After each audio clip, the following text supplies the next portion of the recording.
Alright, what's up? We're here in Subculture Studios with Jessi, Drew Estate. Just checking out his office, bringing him some things we're going to paint here, and I kind of wanted him to just sit down with us, and he's got a pretty cool story of how this whole thing started for him. And so I was hoping he would just tell us on camera. We got a couple of things we might try here. The new Jonathan Drew Dry. And what do we got there? Bricks and Mash Destroyer. Yes.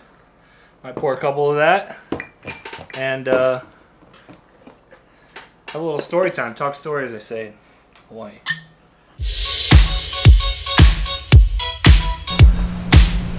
Awesome.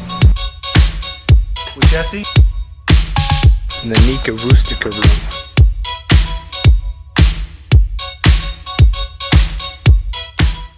Want to try a John Drew, bro? Heck yes.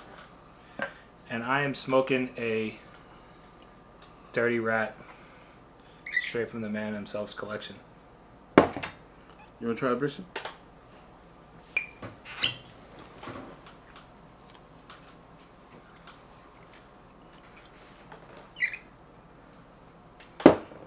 Enjoy, fellas. Cool, man. Cheers. Cheers, guys.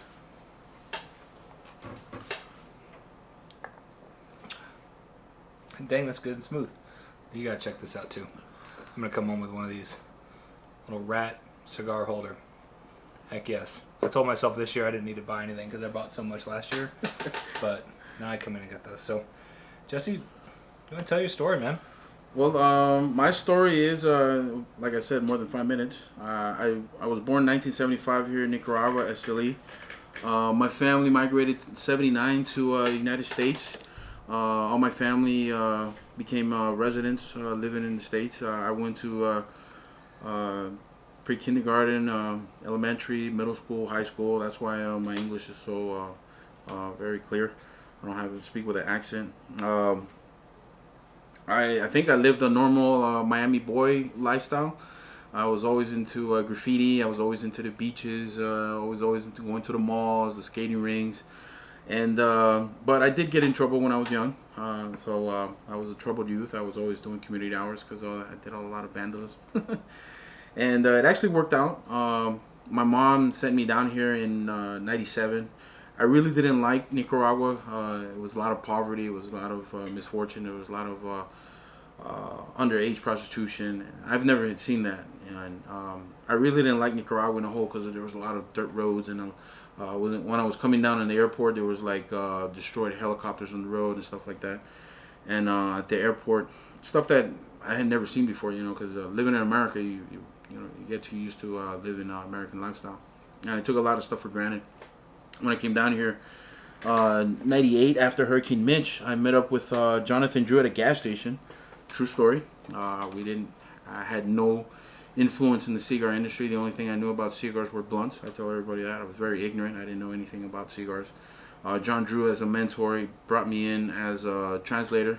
We were just friends, to be honest. I had no interest in working.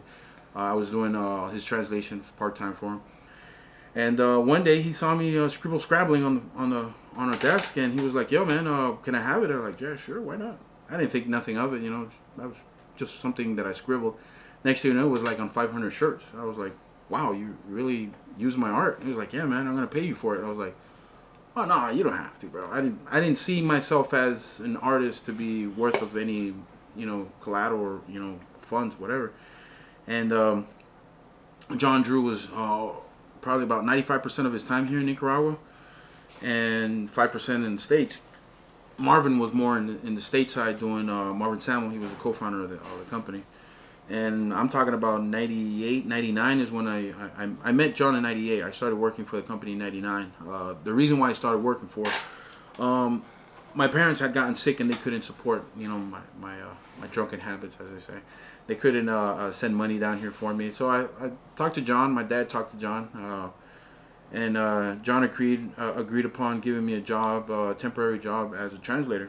And then so forth, I started working. And one of those times that he was 5% in the States, he comes back. He was like, hey, man, there's some kids doing graffiti.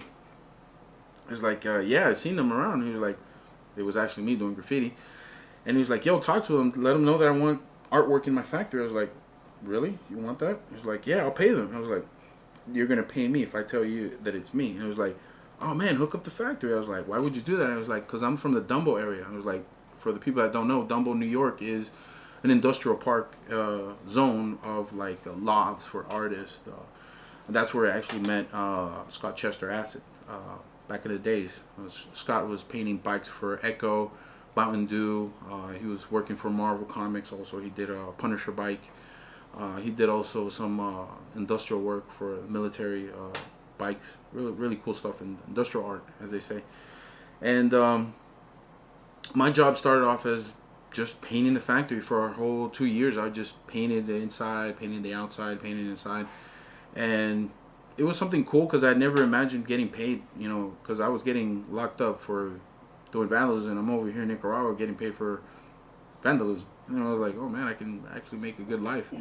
And I never imagined that it would be so big, you know, Subculture Studios, Cigar Safari, Drew State. I thought my job would only going to be limited to 1 year or 2 years or something like that until, you know, because everybody thinks that, you know, when an American comes down here in Nicaragua, there's like, oh, they're here to exploit you, they're here to use your talents, and, you know, they're going to just wear you out and just fire you. So that was my thoughts in the beginning. But John became one of my best friends, a mentor also, and he was teaching me about the business sides of tobacco, which like I said, I barely made it out of high school. I think all my friends were getting graduated, and I was locked up the summer that all my friends were partying. And when I met John, he made me more into a responsible and capable person that I had never even imagined. You know, starting from the bottom, I'd seen John striving in the tobacco business, and it was very difficult in the beginning. A lot of people didn't believe in Jonathan Drew.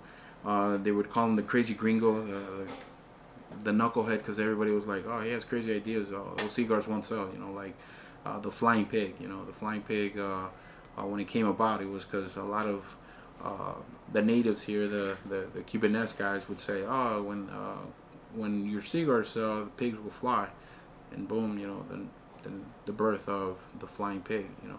And so many other brands came about.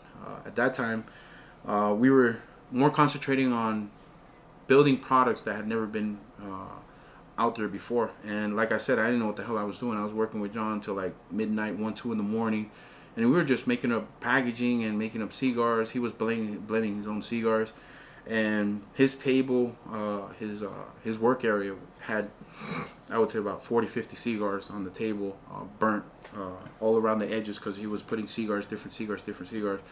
And the cleaning lady was always asking, was like, do I touch them? And I was like, no, leave them there. He's testing the blend. So it was chaotic time, because John was not sleeping much.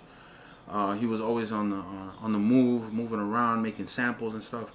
And I was, God, as they say, got blessed to be around this guy that had so much energy. I had never seen another human being with so much creativity, and it just flourished around me. That when he came about the idea of like, hey, you need to do my trade shows, I was like, what the F is a trade show? And he was like, well, this is where, you know, all the tobacco guys, cigar guys, pipe guys, tobacco farmers expose their artwork, their brands, and they're showcasing their different blends every year. I was like, well, sure, I've never even had idea that you guys do this. And I was like, yeah, it's an annual thing, and I want you to start doing it. Lo and behold, I got into the artwork for the first trade show, and it was, as an artist, it wasn't successful. You know, it was just something scratching the surface. It wasn't something that I to me, myself, I wasn't satisfied with the work. And it was just booths at what we were doing, and it was not that many brands that we had. We had the Habana, we had Acid, we had Natural at the time, and another one that was coming up was Mayorga cigars, which was coffee infused cigars. We're barely scratching into the surface of infused cigars with coffee infused, and I really didn't like it, but John was like enthusiastic about our abilities. It was just me and another graffiti artist at the time, an assistant, and John really wanted me to do something mind-blowing for the next year. And he approached me. He's like, yo, I need you to continue on with the trade shows. I was like, sure. What you want me to do? Is like, man, get creative, man. I got the funding. I got you materials. Anything that you need, I'll provide for you to create. I was like, oh, okay. So I thought about it, and I didn't sleep much for like a whole month thinking about what I'm gonna do. And he's like, what about if I do big canvases and we hang them up? And it was like, all right, well, we'll work out the details. Start on the canvases. I want you to do 45. I was like, whoa, 45. I was like, that's insane. How big? It's like, well, we're gonna expand our booth area. And when the company started, I think it was only like 3-4 booths, and all of a sudden now we have like a whole.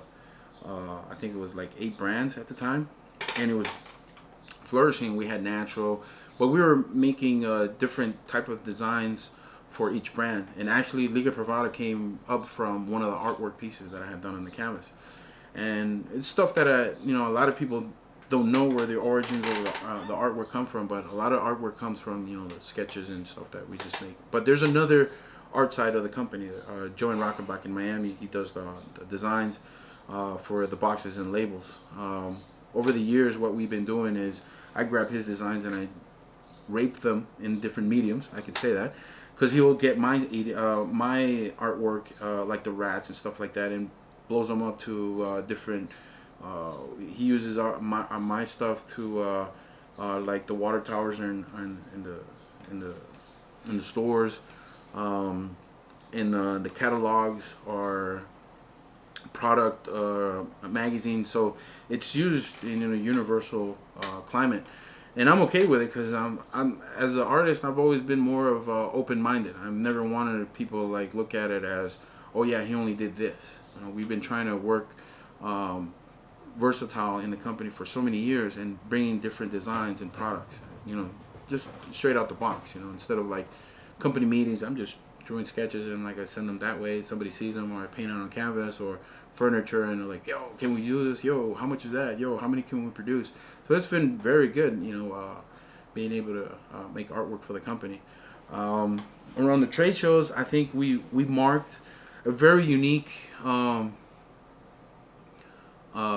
image for us at that time. It was called RTDA, Retail Tobacco Association or something, and now it's IPCPR. And over the years, it's been growing and growing and growing, the demand for artwork, and it's just been overwhelming that I'm in the position of making artwork, and I didn't even know I was going to be doing this. So I feel very blessed, and I feel very eager to make more stuff. Like the rats, it's something that I made up because nobody asked me to do it. I was just thinking of, okay, we're always putting our cigars on top of cans, on top of our glasses, our whiskey glasses on our tables. So I figured, something decorative, and people, even ladies would like it because it's very something attractive. And over the years, I've just been flourishing, I guess, with different ideas, and everything's being accepted, which is really astounding to me because I didn't think that it was going to be so big. I was just making stuff up. And when people are loving all the stuff that we're doing, that, we started with the program through Diplomat, and it's been very successful. A lot of people have been getting the artwork, and like on Cigar Safari, when people were coming down, this wasn't part of the program, like bring your travel humidor and get it pimped up, that's his.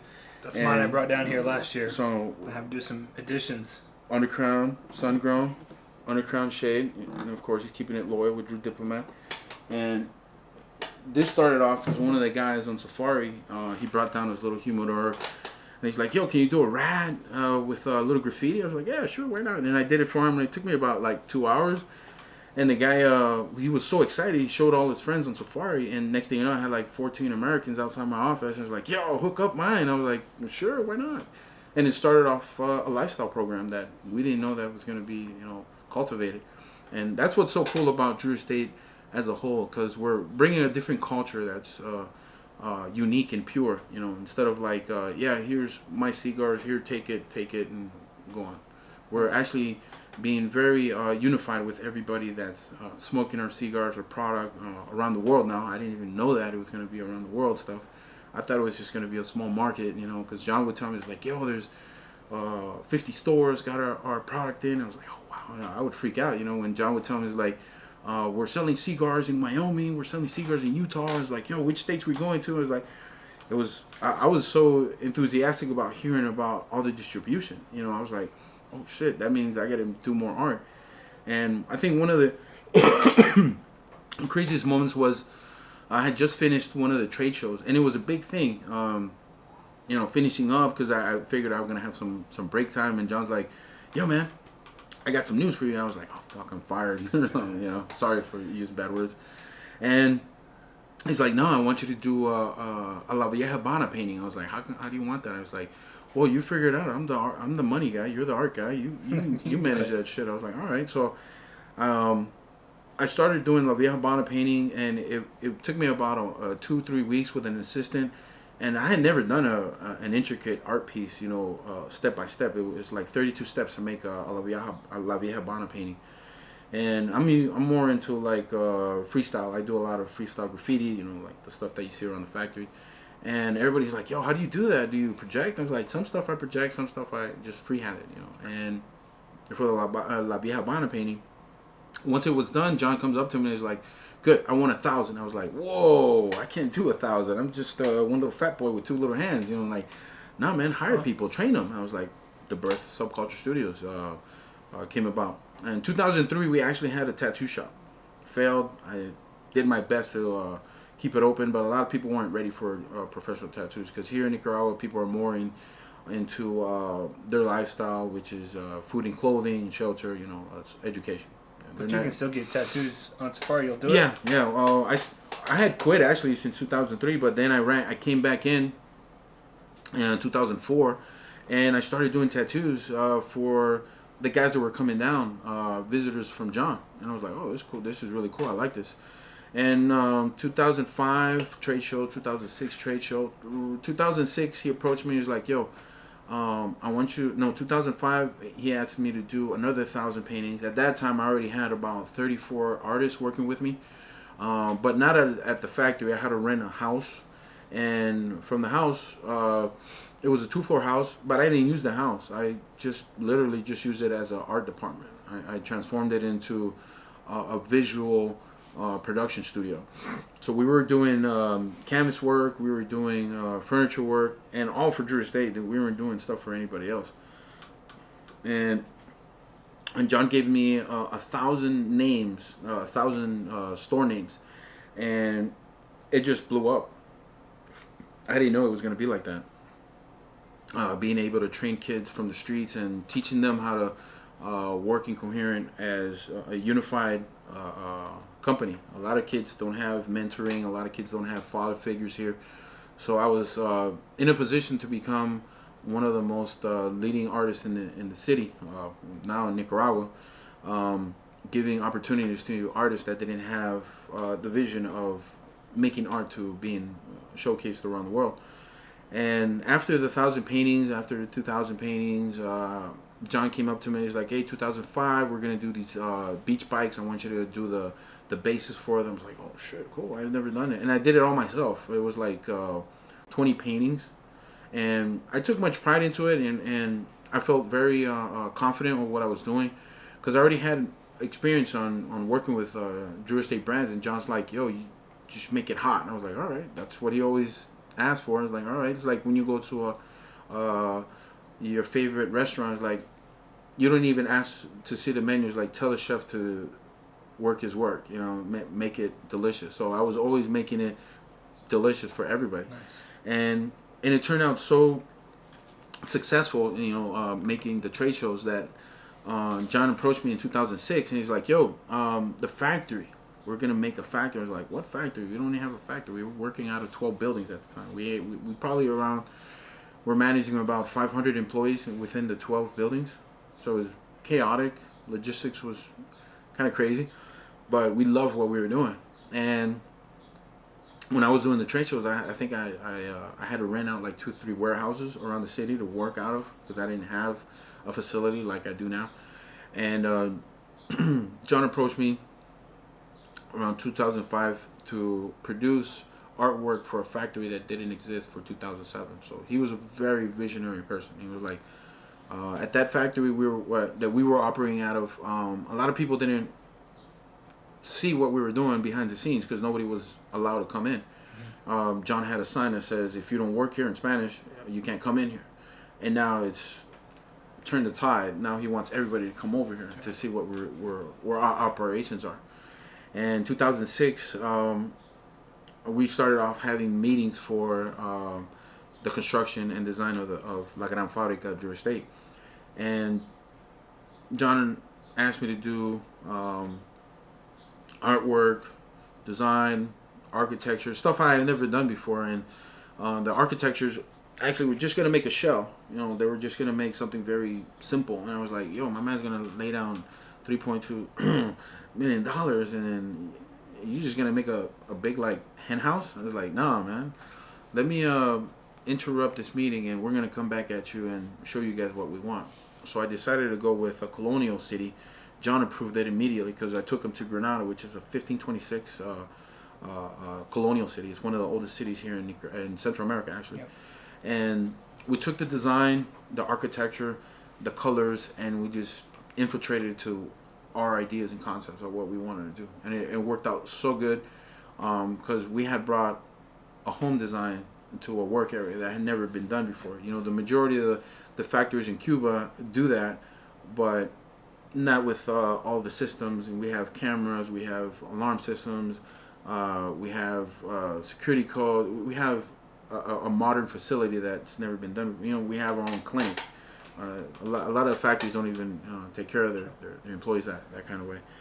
And once we started the factory, John approached me again. He was like, yo, I want you to decorate the factory. I was like, how do you want me to decorate the factory? And these inspiring words I'll never forget. Think of it as the biggest trade show you'll ever do in your life. I was like, oh my God. And then, sky's the limit, as I say. I grasped the idea, and the funding was a lot of money because I put in furniture. I used the collective resources of different artisans from Nicaragua, different departments. I used curtains. Those curtains are probably about 160 sets throughout the factory, throughout the cabañas, throughout Cigar Safari. I used ashtrays to decorate. I used furniture, all hand carved. I used wood signs. And over the evolution of time, John didn't want me to integrate graffiti with the colonial side. So I kept it very separate. Except Subculture, I always did graffiti in the back, and it was always cool and primitive, I guess, because nobody had ever seen a factory full of graffiti, like this one. And I've been to all the factories here in Nicaragua. I've been to DR, I've been to Honduras, and they're all like plain white, dirty walls because people clean their hands, because the oil of the tobacco is very stinchy on them. Even if you wash your hands, the tobacco is very strong, the oils. So what people do is clean their hands while they're walking. Here, there's nobody doing that because I set the bar, the standards high with all the employees. I caught one guy doing it, and I made an example out of him. I was like, please stop what you're doing. You're going to have to clean that. And he looked at me like I was an idiot. I was like, no, man, this is not your home. This is John Drew's house. You have to respect. It's like, I'm not going to go to your house and open up the fridge and just pop a beer. It's like, this is our house. You have to cultivate the culture, as they say. So I let everybody know that it's a clean working atmosphere. There's no graffiti over my graffiti. Nobody's damaging the artwork. So a lot of people see a like bunch it. Of your stuff when we do the tour. Yeah, man. Yeah, it's all over. And it's been transitional. Every time that somebody comes down here, it's like when you go to Walt Disney World or a resort. It's like, yeah, I've been here, and as travelers or cigar consumers, we're always looking for something new, something nice. And every year, what I've been trying to do is modernize the art culture inside the factory, which is something very unique that's not done in other factories because everybody else does printing or outsources their artwork. And here where I have the artist and I have the tools and supplies, so when I don't have no projects to export, I'm using my guys decorate the city because I also have the city all decorated full of graffiti and stuff.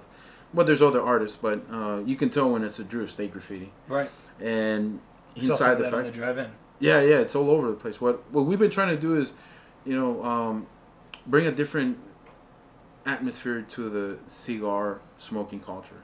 You know, a lot of people can relate to the graffiti, you know, the artwork of the rats, and they think it's cool and hip, and it's really trendy, and I'm really loving the experience. You know, just making art, and now I'm gonna start making swag, a lot of different stuff that hasn't been out there in the cigar industry. I think the coolest news that I have to share with you is that I'm going to put Subculture gift shops for everybody that's coming down here after 2018. Around 2019, it should be open and fully operational.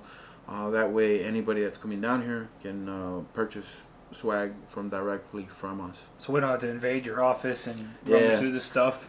You guys should see this office. There's so much stuff everywhere, and of course, there's tons of things you can take home with you.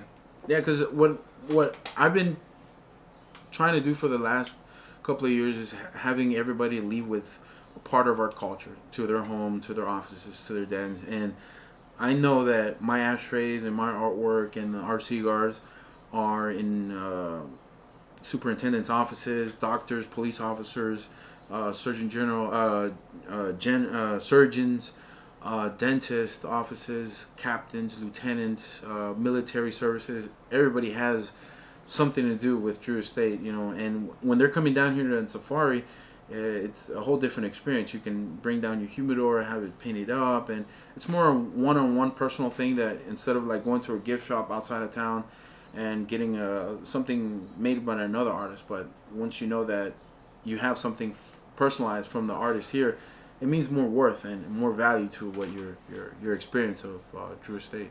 Yeah, awesome. Well, thanks for inviting us in. I want to point out some of my favorite stuff he does is these rats. I've got some hats with those rats. I'm going to have some more hats made before we get out of here. But definitely really cool what you've done here. It's something that last year in, April or May, I was down here.